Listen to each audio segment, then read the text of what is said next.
Hey guys, it's Donavan here at Lexus of Calgary with another episode of Did You Know? On today's episode, we're going to be featuring the 2020 RX, which is Lexus's best-selling vehicle. So for all of you current RX owners or anyone that's interested in purchasing the RX, I'm going to show you something really cool today.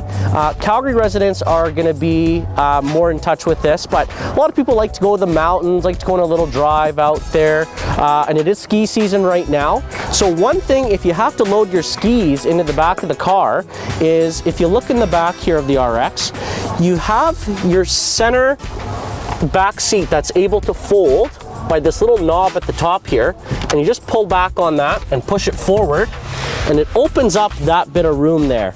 So what you're able to do is put your skis, your snowboard, hockey sticks. In the summertime, you can put maybe some lumber in there if you're moving anything, but something really beneficial for a lot of RX owners. So just want to touch on that this week, and stay tuned to next week's episode, guys.